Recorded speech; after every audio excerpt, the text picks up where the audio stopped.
If you have ADHD, then you are a natural born artist. I'm going to talk a little bit about that. I'm going to talk about how to unlock your creativity and your artistic side, because it's really difficult with the symptoms that we have. But the things that make us the way that we are, specific to ADHD, that's also the thing that creates the artistic side of us or empowers us to be creative. So my experience, I have ADHD. I just recently got tested for it in my 20s. So in my early years, I was not tested for it. My mother knew I had it. My family knew I had it, but we never got around to testing it, just because insurance, other things. But yeah, I was really good at masking in my early years. So you might be the same way where you were pretty smart, but you did enough to pass to get a 70 in your class. So I ended off high school, I think 2.7 GPA. So just enough to pass a 70 in my classes. And I knew I could do more, but it was very, very, very difficult for me. So when other people looked at me and said I was lazy, I looked at myself and said, hey, I don't want to be lazy, but this is just how it is. This is how it is for me. So I want to talk about the symptoms that might correlate to you being creative. And, a lot of these symptoms are seen as bad symptoms, but I'm going to tell you why they're actually helping you to be creative. So the first one is emotional dysregulation. So emotional dysregulation, as a person with ADHD, I have super, super, super high highs. Now, this is a little bit, it's like a super, super toned down version of bipolar disorder. Now, bipolar disorder, I don't want to say this is anything like bipolar disorder, but those, because it doesn't include mania or anything like that, but those really, really high highs, as dopamine is spiking and it comes down. It's like a roller coaster. So it comes down all the way and you'll hit the depression. You'll hit it where, you might experience this. It just doesn't feel like anything is doing it for you. So maybe there's one thing that you're looking forward to or that you like, and then everything else, it's not going to stimulate you at that moment. And then you'll hit those highs where you're just jumping around. This is the hyperactivity part. You're jumping around and you're just having fun and you want to talk to everything. You talk to somebody in a conversation and your mouth is just going supersonic because your thoughts just want to get out so fast. Which is actually a super awesome part. The reason I figured this out is because I started taking Adderall XR, which is the extended release form of Adderall. And so I noticed the things that it did to me, in a positive way, because I love myself and I'm really in tune with my ADHD, but I could tell that Adderall was helping me in a lot of ways, and then in some other ways I could tell I was losing some things. Now, it's a common misconception. Me taking Adderall didn't make me lose my personality, didn't even make me lose my creativity. But some of these things that you're feeling without Adderall, just being yourself, just being that person with ADHD, are actually really helpful if you look at them the right way and if you monitor them the right way, regulate them the right way. So you have emotional dysregulation, which is, like I said, there's really high highs. When I was on Adderall XR, it was like a flat line. So it was like I wasn't getting those lows. I wasn't getting those highs. I could do the things that I wanted to do. And I was pretty happy about it. My mood was stabilized. I wasn't having insanely happy moments and jumping around. And like I had to tell somebody really, really fast all my stuff because I was super excited about this. I was just, on a stable level. But right, sometimes you miss those super, super high highs and that insane inspiration. So yeah, the other thing is it also involves emotional dysregulation, but people with ADHD tend to be more empathetic. So you can actually sense some feelings in other people, because you're really sensitive. So you're really emotionally sensitive. So you can sense some anger, some feelings, some happiness, if someone's maybe not telling the truth. It's very easy for you to sense that. You might be distracted by a lot of things, but you can you can sense and watch a lot of things going on around you. So yeah, a lot of people ADHD, people pleasers, but the sensitivity and the empathetic, along with the super high inspiration that comes with that roller coaster of dopamine up and down, up and down. It's actually really, really useful for artists. For me, I had a huge feeling when I just had ADHD. Maybe I knew I had ADHD, but I wasn't diagnosed. So you always have that doubt in the back of your head. But you have this urging feeling that you need to do something. You need to create something. You need to create some art if you're an artist. You need to just do something. And that feeling is heightened for people with ADHD, which is so awfully paradoxical because you can't do that thing. Maybe you really, really, really, really want that outcome, but the actual activity itself isn't stimulating for you because it's not like your favorite video game like Call of Duty, or it's not, super high intense action. But it's very difficult for you to actually do that thing to get the outcome that you want. So in that feeling, when I took Adderall, I didn't have that feeling anymore. And so some of the creative acts that I was doing because of that feeling, I didn't have the drive to do that anymore. So I think that what I would do was I would have that feeling and I would sit down, I was consuming media all day. I was, feeling I need to do something. I need to do something. I need to do something. It was like, it's really like something inside of you something in your brain needs to get out. And it's a need as much as I can say, because it feels like dying, like you need to do this now.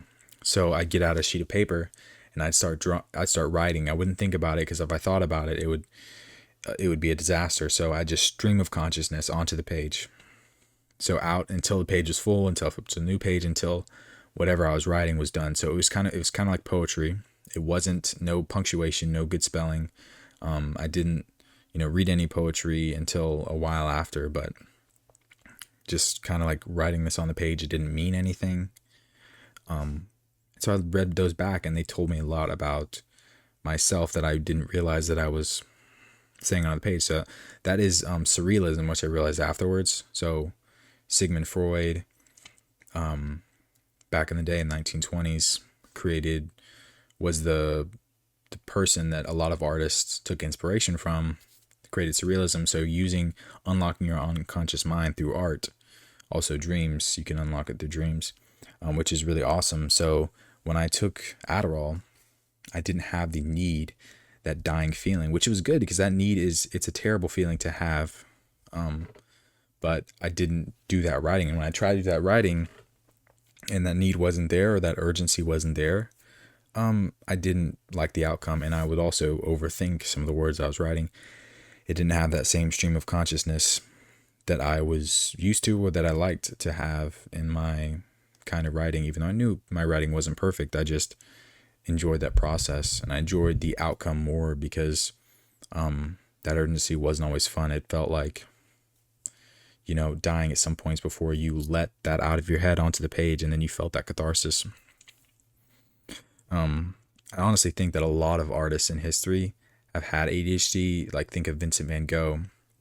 He didn't have a job. He quit his job. He just painted all day. He had a lot of emotional dysregulation, as we know. I think ADHD, but also maybe bipolar disorder, a lot of artists have, which they're related in a lot of ways, but I don't know a lot about that, so I won't talk a lot about that. I think like Ernest Hemingway, definitely same thing. He had a lot of the hyperactivity, inattention, couldn't do anything else.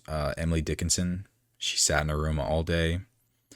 Francis Kafka, all these people, they had a way of thinking outside of the box because of their ADHD. They couldn't work those normal jobs that everyone else worked. They had to do this. They had that hyperfixation that a lot of people with ADHD have. You have to do this. This is what I want to do. You have that dying need, that urgency to do this. So it's very, very, very useful, especially to express yourself.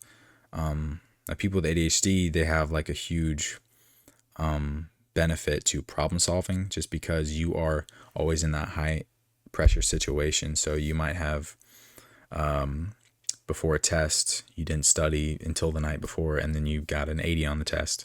Someone might have got a 90 on the test, better score than you, but they've been studying for like 2 months in advance. So you are very good at problem solving under pressure. What that does is that it allows you to think outside of the box, especially creatively. You can take two things that are very common knowledge, put them together, and actually create a new perspective on that, something original. That's what people with ADHD have. They have a brand new perspective on life that other people don't have, that other people might be open to relating to that. So, that's what art is. You have to put yourself out there onto a page, onto a canvas, and someone can see that and say, hey, I understand what you're saying here. I've been feeling the same thing. Or you can look at that yourself and say, hey, I didn't understand I was feeling this way, but I understand now that I'm looking at this page, now that I'm looking at this canvas, this is what I really unlocked for myself. So now the thing is that we know that we're, like I was saying, those super high highs that we have with our dopamine, they create inspiration. Those problem solving skills create the need, the empathetic and the sensitivity, creates that, that artistic emotionality that we need to put into our work. So what we need to do is keep that, package it up, and then try to remove the things that are going to stop us. So the other things that are attached to ADHD that's going to stop us from achieving that goal. So, and like I said, Adderall has been a huge help for me. And I don't think that medication is bad in any sense, but naturally, the best way to go about it is wake up same time every day, go to sleep at the same time every day, which is hugely important. Get all the sleep that you need.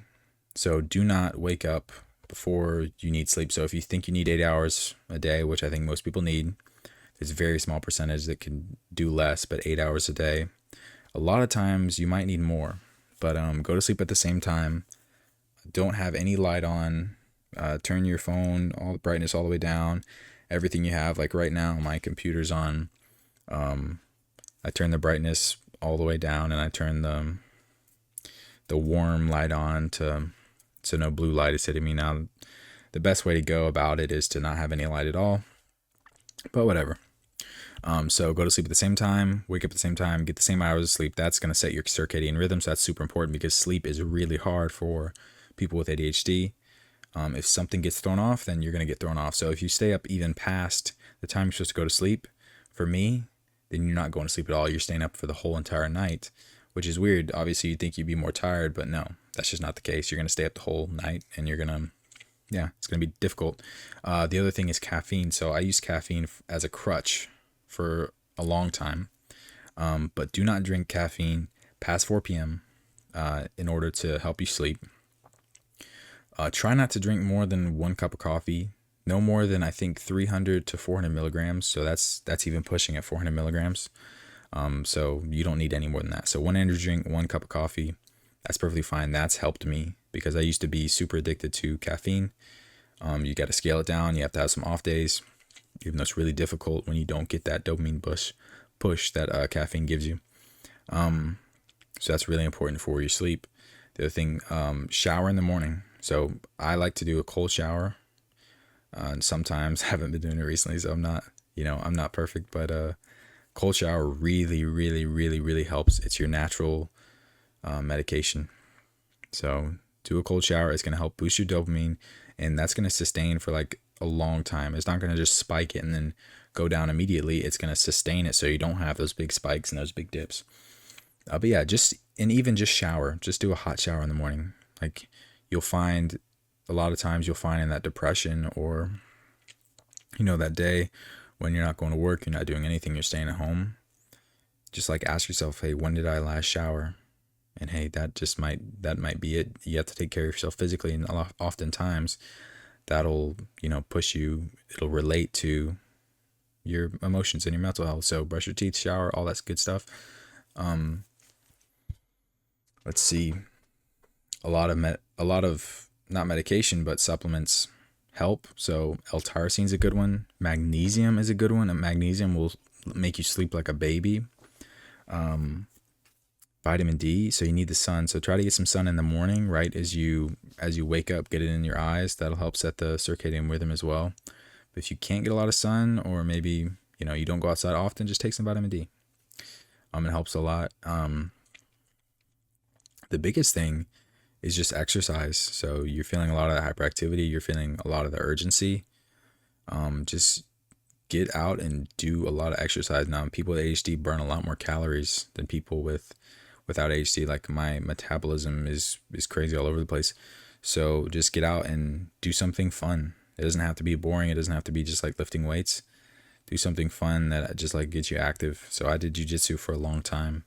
Haven't done it now. That was one of my hyperfixations that I had. But do something fun with exercise, because you need that. Like with ADHD, like you need this more than other people need this. Just like understand that. And then the other thing, like huge thing, diet. Do not eat a lot of sugar. Do not eat a lot of bread, because I am like, oh, I love my bread. I just eat tortillas. I eat bread, like just like loaves of bread, not toasted or anything. I crave that. But if I do that, if I do just eat bread and eat sugar, the same amount that somebody else would eat, I'm going to get headaches. I'm going to feel that crash in dopamine. And it's going to be really hard to come back from for the rest of the day. So really stay away from that. You don't have to be perfect, but stay away from it. Stay away from soda, because soda is like something easy you can throw out. It's just sugar water. It's just sugar water, carbonated sugar water. That doesn't do anything for you nutritionally. So yeah, I'm honestly kind of talking to myself here, because that's the stuff that I need to do, that I already know, but I just need to do. That's another thing about ADHD. Like I know what to do. Like I have so much information in my head. Like I hyperfixated on all this stuff and consume so much information, but right, it's difficult to do this stuff. So this is me doing this video because I wanted to create something. I wanted to do something artistic. So I think if you have ADHD and you want to be an artist, you already have that urgency. Like I know a lot of people with ADHD feel the same way that I do. They have that emotional sensibility. They have the need to self-express. So do all those things. So try to push away the negative symptoms doing all those things, and then just embrace the other stuff that, embrace those big spikes in dopamine, that inspirational moments, the emotional dysregulation, embrace the sensitivity that you have to emotion, and put yourself, like I was doing, maybe just write down stream of consciousness, which is hard to do, I think, for a lot of neurotypical people. When I took Adderall, it was hard for me to do, but it's really easy to just, stream everything out, because it's like when you're talking to somebody and you won't let them speak and you just saying things a million miles an hour. Do that onto a page and just not even think about it, just right onto the page. So do that. I just think that if you're worried about it, you're one step ahead. It's okay. You're at the spot that you need to be. Don't worry if you're not getting things done right now. You are in the exact place that you need to be, but you are a born artist.